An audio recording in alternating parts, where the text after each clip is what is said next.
샬롬 류 선생의 구속사 천국열차 유도순 목사님의 신구약 성경 파노라마를 낭독하는 시간입니다. 지금은 사도행전 파노라마 13장 1절에서 52절까지입니다. 제1차 세계 선교 13장은 여러 면에서 전환점이 되는 장입니다. 첫째는 1장에서 12장까지는 베드로가 주도적으로 쓰임을 받았으나 13장부터는 바울이 주도적으로 쓰임을 받게 됩니다. 13장 둘째는 성교의 모체도 예루살렘에서 안디옥으로 옮겨지고 있습니다. 이는 베드로가 예루살렘을 근거로 한 할례자의 사도로 활동하였다고 한다면 바울은 안디옥을 근거로 한 이방인의 사도로 활동하게 됨을 나타내고 있습니다. 선교의 근거지가 예루살렘에서 안디옥으로 옮겨진 배경은 하나님의 오묘하신 섭리입니다. 예루살렘 교회는 폐쇄성에서 탈피하지 못함으로 인하여 세계적인 선교의 근거지로는 적합하지 못하였던 것입니다. 그러나 안디옥 교회는 선지자와 교사들의 1절 이름이 말해주듯이 다양한 인종들이 차별이 없이 함께 동역하고 있는 열린 교회였습니다. 사도행전의 역사를 주님의 분부하심과 1장 8절 결부시켜 생각해보면 이제 복음은 예루살렘에서 온 유대와 사마리아를 거쳐 바야흐로 땅 끝을 향해서 다른 박지를 할 채비를 하고 있는 것입니다. 본단원 13장은 네 단락으로 나누어집니다. 첫째 단락 1절에서 3절 바나바와 사울의 파송, 둘째 단락 4절에서 12절 구부로 전도, 셋째 단락 13절에서 41절 비시디아 안디옥 전도, 넷째 단락 42절에서 52절 이방인에게로 향하노라. 첫째 단락 바나바와 사울의 파송 1절에서 3절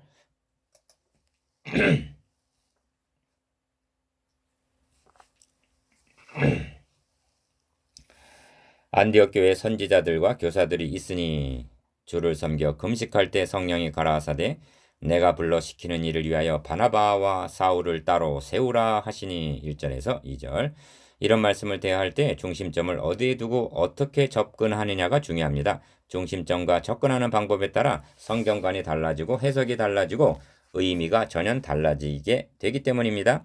중심점은 분명합니다. 거명된 5사람 중에서 성령께서 바나바와 사울을 불러내시고 새로운 일을 맡기시겠다는 것입니다. 불러시키는 일을 위하여 바나바와 사울을 따로 세우라 하십니다. 그 외에 성령께서 이를 어떻게 알리셨느냐, 시몬과 루교가 누구냐는 등은 지엽적인 점들입니다. 그리고 이 일은 아닌 밤중에 홍두깨 내밀듯이 된 일이 아니라는 것, 이것이 바른 접근입니다. 바울은 고백합니다. 그러나 내 어머니 태로부터 나를 택정하시고 은혜로 나를 부르시니가 그 아들을 이방에 전하기 위하여 그를 내 속에 나타내시기를 기뻐하실 때 갈라디아서 1장 15절 여기에는 택정하심이 있고 부르심이 있습니다. 어머니의 태로부터 사울을 택정하신 하나님께서는 사울을 다메섹 도상에서 부르시고 준비 기간을 거쳐 때가 찬 경륜 가운데서 에베소서 1장 9절 따로 세우라고 명하시고 있는 것입니다.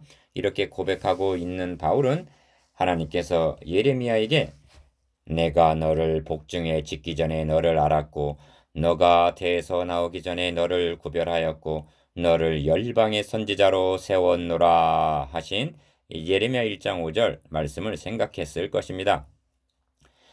하나님께서 하시는 일이란 임기응변으로 되는 것은 아무것도 없습니다. 이방인에게 복음을 전하시려는 준비 과정을 생각해 보면 스데반 집사의 순교를 통하여 예루살렘에만 모여있던 저들을 사방으로 흩으셨고 유대와 사마리아의 화해가 있었으며 베드로를 고넬료의 집에 보내셔서 유대와 이방의 벽을 허무심으로 이방인의 사도를 세우셔서 복음을 증거케 할 준비를 착착 진행해 오셨음을 깨닫게 됩니다.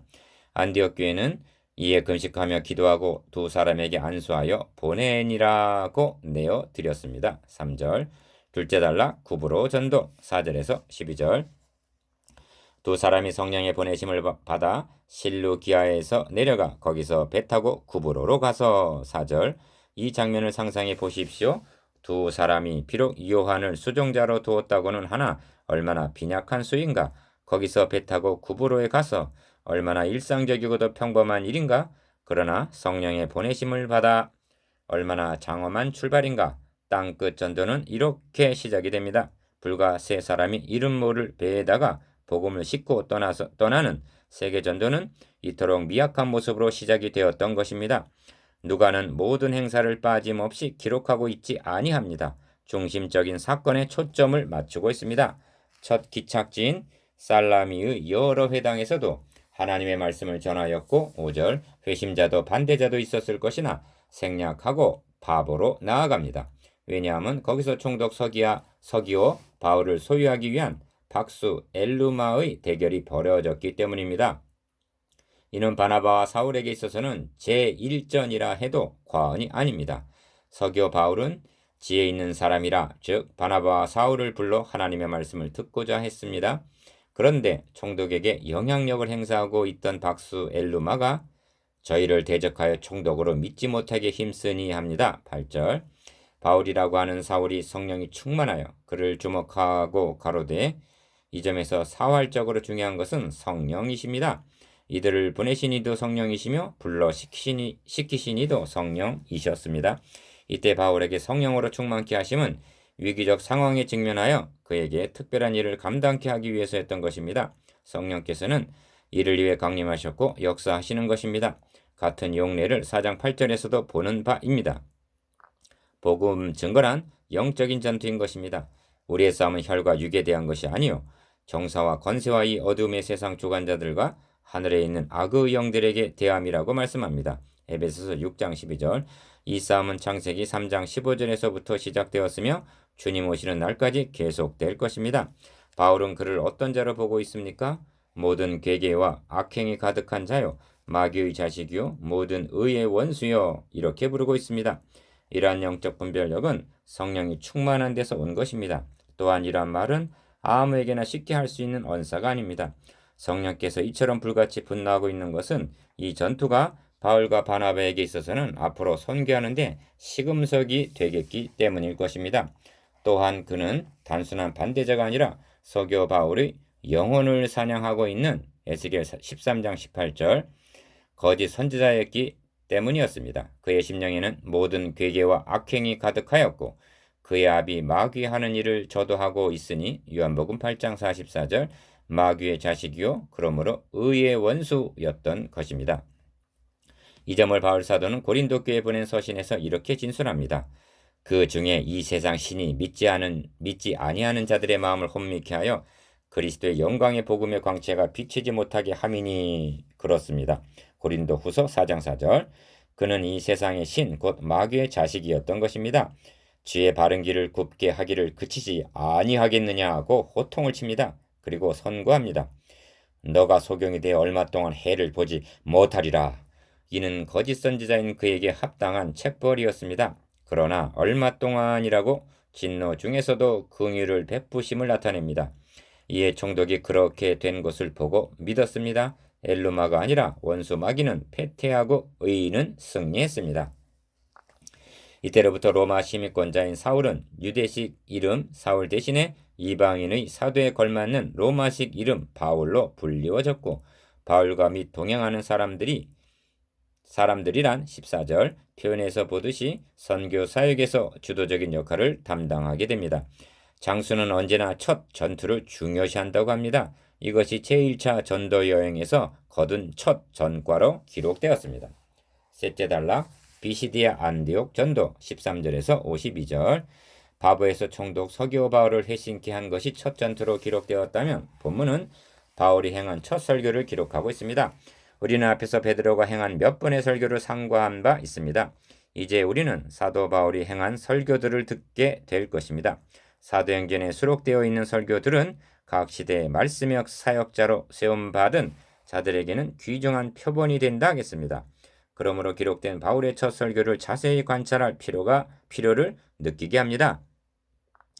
바울 일행은 바보에서 배 타고 밤빌리아에 있는 버가에 이르게 됩니다. 이때 마가 요한은 어떤 연휴에서인지 일행을 떠나 예루살렘으로 돌아갑니다. 15장 38절에 비춰볼 때 이 사건이 바울에게 큰 충격을 주었던 듯 싶습니다. 그러나 복음은 계속 전진해야만 했습니다. 바울과 바나바는 계속 진행하여 비시디아 안디옥에 이르게 됩니다. 안식일의 회당에서 행한 첫 설교는 이스라엘 사람들과 및 하나님을 경외하는 사람들아 들으라 한 대로 16절 유대인들과 이방인 개종자들을 상대로 행한 것입니다. 설교의 중심점은 23절에 있습니다. 하나님이 약속하신 대로 이 사람의 씨에서 이스라엘을 위하여 구주를 세우셨으니 곧 예수라고 예수가 구약에서 약속하신 언약의 사자임을 말씀합니다. 성경의 중심점은 예수 그리스도입니다. 성경의 중심은 설교에 있어서도 중심이 되어야 마땅합니다. 제가 핵심 또는 중심점이라는 말을 자주 쓰고 있는데 성경을 관찰할 때 핵심을 찾아낸다는 것은 해석에 있어서 사화를 좌우할 만큼 중요한 것입니다. 그 핵심은 설교로 옮겨지게 될 때 주제가 되는 것입니다. 핵심을 놓치게 되면 설교가 산만해지고 목적을 잃어버린 설교가 되고 맙니다. 바울 사도가 행하고 있는 설교의 주제는 하나님께서 약속하신 대로 구주를 세우셨으니 곧 예수라는 이를 증거하기 위해서입니다. 그리고 설교의 목적은 구주 예수를 영접함으로 구원을 얻으라에 있는 것입니다. 그러므로 설교의 전개가 이 중심점에 집중되어 있는 것을 보게 됩니다. 바울의 설교는 크게 세 부분으로 나누어집니다. 첫 부분 16절에서 23절까지는 서론격인데 하나님께서 구약시대에 어떻게 준비해 오셨는가를 증거하는 도입 부분이고 둘째 부분 24절에서 39절까지는 본론으로 예수 그리스도의 죽음과 부활을 증거하고 있습니다. 셋째 부분 40절에서 41절까지는 결단을 촉구하는 적용이라 할 수 있습니다. 구약의 준비. 먼저 구약의 준비를 살펴보겠습니다. 17절에서 23절. 사도는 믿음의 조상 아브라함부터 시작하여 다윗 왕까지의 역사를 진술합니다. 그 기간이 무엇을 준비하신 역사입니까? 이 이스라엘 백성의 하나님이 우리 조상들을 택하시고 합니다. 17절 상반절. 즉 아브라함과 이삭과 야곱을 택하신 의도가 어디에 있습니까? 그 시에서 23절 중반절 구주 예수를 세우시기 위해서라는 것입니다. 그들에게 하신 언약을 생각해 보라. 애굽 땅에서 인도하여 내사 합니다. 17절 하반절. 출애굽 사건은 무엇에 대한 예표입니까? 구주 예수를 통한 구속 사역을 계시하시기 위함이요 유월절 양으로 구속하심을 생각하라. 가나안 땅 일곱 족속을 멸하사 그 땅을 기업으로 주시고 합니다. 19절. 이것도 구주 예수가 태어나실 땅을 예비하기 위함이며 다윗을 왕으로 세우시고 내 뜻을 다 이루게 하리라 하시더니 하고 22절. 다윗에 이르자 바울의 증거는 곧바로 하나님이 약속하신 대로 이 사람의 시에서 구주를 세우셨으니 곧 예수라 하고 예수 그리스도로 연결하고 있는 것을 보게 됩니다. 바울은 하나님께서 다윗에게 하신 언약을 생각했을 것입니다. 바로 이를 드러내기 위해서 바울은 구약의 역사를 개괄하고 있었던 것입니다. 하나님이 약속하신 대로 23절 하나님은 아브라함과 다윗에게 하신 그 약속을 지켜주시기 위하여 이루어 오심이 구약의 역사였음을 증거하고 있는 것입니다. 그러므로 구약의 역사는 하나님께서 주권적으로 이루어 오신 역사임을 볼 수가 있습니다. 택하시고 인도하여 내사 17절 참으시고 18절 주시고 19절 주셨더니 20절 주셨다가 21절 폐하시고 세우시고 이루게 하리라 하시더니 22절 구주를 세우셨으니 곧 예수라고 23절 모두가 하나님께서 주권적으로 이루어 오셨음을 증거하는 대목입니다. 말씀의 사역자들은 설교를 통해서 하나님의 주권을 세워드려야만 하는 것입니다. 신약성경도 아브라함과 다윗의 자손 예수 그리스도의 세계라 하고 마태복음 1장 1절 족보로 시작됩니다. 이는 족보이면서도 바로 구약의 역사이기도 합니다. 그렇게 하고 있는 의도가 어디에 있습니까? 하나님이 약속하신 대로 이 사람 아브라함과 다윗의 씨에서 그리스도를 보내주셨음을 증거하기 위해서인 것입니다. 동일한 성령의 감동에 의하여 바울은 같은 증거를 하고 있는 것입니다. 주님께서도 친히 이 성경 구약이 곧 내게 대하여 증거하는 것이로다 하신 대로 요한복음 5장 39절 구약시대란 구주 예수를 보내시기 위한 준비 기간이었던 것입니다. 말씀의 사역자들은 구약 성경을 설교할 때 설교의 중심점을 여기에 두어야 마땅한 것입니다. 예수 그리스도의 죽으심과 부활. 이제 설교의 본론인 둘째 부분을 살펴보겠습니다. 24절에서 39절 본론 부분에서 핵심은 예수 그리스도의 죽으심과 부활에 있습니다. 도입 부분에서 구주를 세우셨으니 곧 예수라 하고 증거한 바울은 하나님께서 구주 예수를 왜 세우셨는가를 전해주기 위해서 더 나아가고 있는 것입니다. 관원들이 예수를 죽여달라 한 것은 안식일마다 외우는 바 선지자들의 말을 알지 못한 영고였으나 27절 그러나 예수님은 오살 당하심이 아닙니다. 성경에 저를 가리켜 기록한 말씀을 다 응하게 한 것이라고 29절 하나님이 모든 선지자의 입을 의탁하사 자기의 그리스도의 해 받으실 일을 미리 알게 하신 것을 이와 같이 이루심임을 증거합니다. 3장 18절 그러나 하나님이 죽은 자 가운데서 저를 살리신지라 합니다. 30절 예수 그리스도의 부활을 증거함에 있어서도 우리도 조상들에게 주신 약속을 너희에게 전파하노니 곧 하나님이 예수를 일으키사 우리 자녀들에게 이 약속을 이루게 하셨다 함이라고 32절에서 33절 철저히 하나님의 약속과 그 이루심에 근거하고 있습니다. 다시 말씀드리면 구약 성경을 들어서 예수 그리스도의 죽으심과 다시 살아나심을 증명하고 있는 것입니다. 구약 성경은 이를 위해서 주어진 것입니다.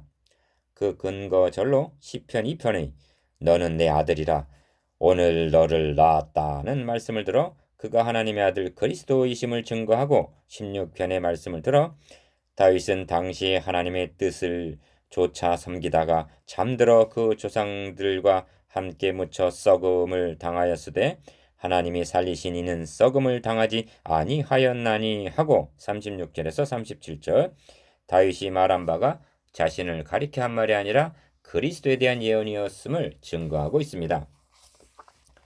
이처럼 바울과 베드로의 설교는 성경 역사를 구속의 역사로 보고 있으며 강조점과 복음의 핵심과 이를 입증하고 있는 성경적 근거에 있어서 놀라울이 많이 일치하고 있습니다. 이제 복음 증거의 결론에 도달합니다. 그러므로 형제들아 너희가 알 것은 이 사람을 힘입어 죄사함을 너희에게 전하는 이것이며 또 모세의 율법으로 너희가 의롭다 하심을 얻지 못하던 모든 일에도 이 사람을 힘입어 믿는 자마다 의롭다 하심을 얻는 이것이라 38절에서 39절 여기에 복음의 핵심이 있습니다. 먼저 생각할 것은 죄사함과 의롭다 하심을 얻음입니다. 복음은 죄사함만 받는 것이 아닙니다.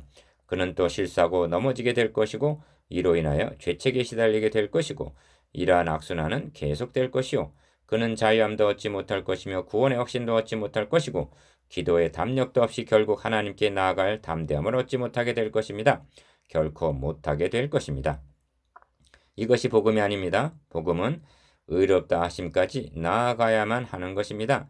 모세 율법으로 의롭다 하심을 얻지 못하던 39절 즉 인간의 행위로는 도달할 수도 없고 불가능하였던 그러나 해결하지 않으면 아니 될 그 의롭다 하심을 얻게 되었다는 것 이것이 복음입니다. 로마서 1장 17절은 복음이란 하나님의 의가 나타났다는 것이라고 말씀합니다. 이것이 어떻게 가능한 것입니까?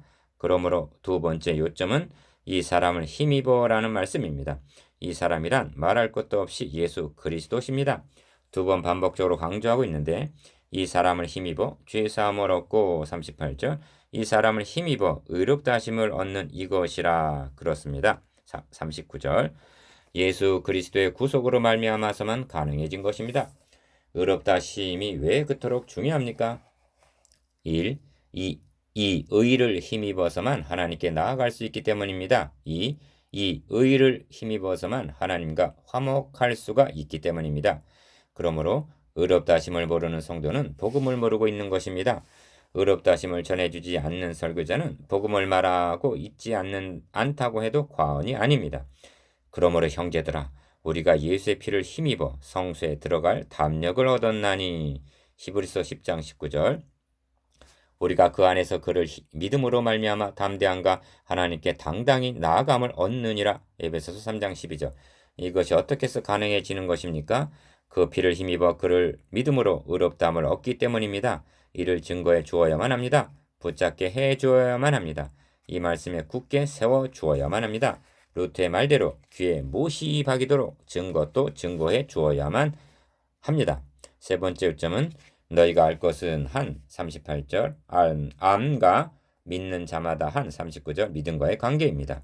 복음이 무엇인가를 알고 믿는 이것이 중요합니다. 너희도 진리의 말씀 곧 너희의 구원의 복음을 듣고 그 안에서 또한 믿어 에베소서 1장 13절 이것이 중요합니다. 모르고 믿는 것은 참 믿음이라 할 수 없습니다. 알고 믿고 행하게 하는 인격적인 신앙이어야만 합니다.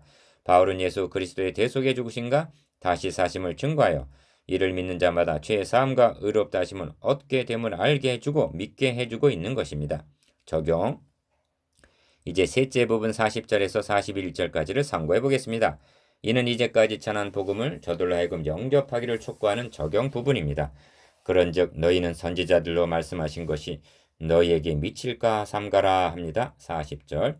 삼가라는 말은 조심하라는 경고입니다. 경고를 바람에 있어서도 선지자로 말씀하신 기록된 성경에 근거하고 있습니다. 보라 멸시하는 사람들아 너희는 놀라고 망하라. 41절. 이제 저들 앞에는 회피할 수 없는 두 길이 제시되어 있습니다. 결단을 촉구합니다. 이 사람을 힘입어 죄사함을 받고 의롭다함을 얻을 것인가? 아니면 이 사람을 배척함으로 놀라고 망할 것인가?